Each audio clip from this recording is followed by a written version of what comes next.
ATC Land. We are here to review the Wolverine. Wolverine! Yeah! Actually, he's here to review the Wolverine. I'll be honest with you, I haven't seen this film, and I'm not sure that I really want to after the last Wolverine movie, but... Wolverine Origins? Yeah. With Ryan Reynolds as Deadpool? Yeah, no, didn't do anything for me. He's I did see dangerous. Yeah, would you? Yeah, it made me feel a little bit more comfortable. Nice hair, by the way. Thank you. Yeah. I really got into character for this. Yeah, apparently you did. Did you dress up like that when you went to the film? No, I didn't. Okay, good thing. People would probably wonder what was wrong with you. Not that they don't already, but... Anyway, so you saw this film. I went to an opening night. Opening night. Funny thing is, didn't plan on going opening night. Just kind of had the urge. I'm like, I want to go see a movie. What's coming out? The Wolverine is out. The Wolverine. The Wolverine. Not just Wolverine. Just the Wolverine. This movie is interesting to me in the fact that for a superhero movie, you got Hugh Jackman. Sure. Rest of the cast, pretty much all Japanese. Movie doesn't take place in America. It takes place in Hong Kong. Interesting premise, I guess. All the supporting cast, pretty much, the main supporting cast, all female. You would not see that in a movie that didn't have a brand behind it. That's good, though. I mean, it's risk that this movie took that no other movie really would take. Because let's be honest, any other movie that wasn't the Wolverine, this would just kill its box office. Yeah. Because it's a niche market. Right.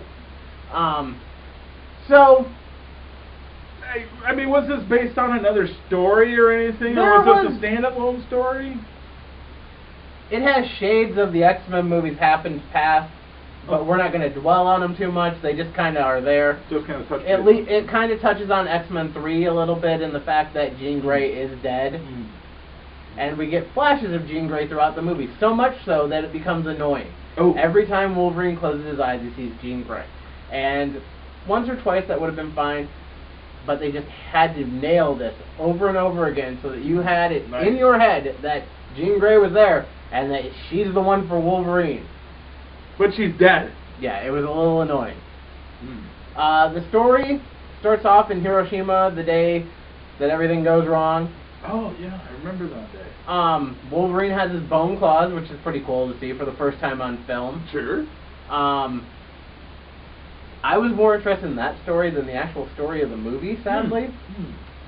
So then we fast forward to present day. Wolverine's living up in the mountains, away from people, because he's done being a hero. I can't blame him. I would be too. But then there's this bear, and the hunters come out there and they use poison-tip arrows to kill this bear. Nice. So then Wolverine goes into town and he gets recruited to go to Hong Kong, and the shit hits the fan once it gets over there, pretty much. They tell him that they can cure him of his healing so that he can die. He's always trying to get cured of this problem. Okay. Why does he want to die so bad? I don't know. He's got a death wish. Like, I know that he's lived so long and blah, blah, blah. I don't know. But anyways, the action's really good in this movie. The fight scenes are well choreographed. Good. Up until the last 30 minutes of the movie, the only real CGI that you see is Wolverine, like, healing. Otherwise, it's pretty much just a straightforward action flick. So how is the pacing of the film? I know, like, X-Men 3, I didn't really care for the pacing. Same thing can be said for Wolverine Origins. I thought it was a little slow in spots. If you would have taken out the Jean Grey scenes in this movie, you probably could have cut out a half an hour of your movie. And that probably would have helped it a lot. I thought this movie, while good, got stuck up every once in a while. Like, just slowed down, too slow, and for an action movie, that can be death. Do you need to see the other X-Men movies and whatnot to get into this film? All you need to get into this movie is a basic knowledge of who Wolverine is. Okay. He's a guy with claws. Okay. And he wants to get rid of them. Or more so that he wants to get rid of the healing. But yeah. So overall, what did you think of the film? I thought the movie was good. I thought it was a different take on Wolverine that I haven't seen on film before. There was no comedy really in this movie. That was the problem for me.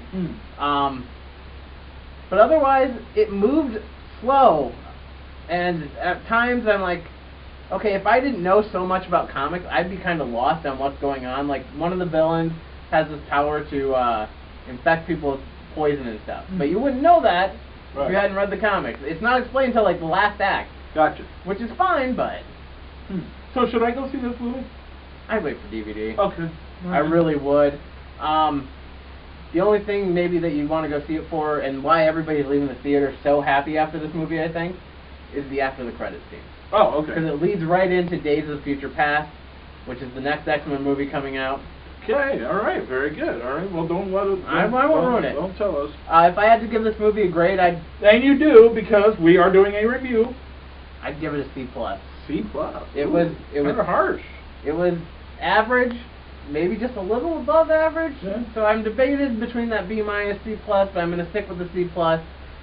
Maybe on a repeat viewing I'll bump it up a grade, but it was a lot better than the last Wolverine movie. I think I'm going to wait. So that's our review for The Wolverine. Since 2013, we've been reviewing movies for your pleasure.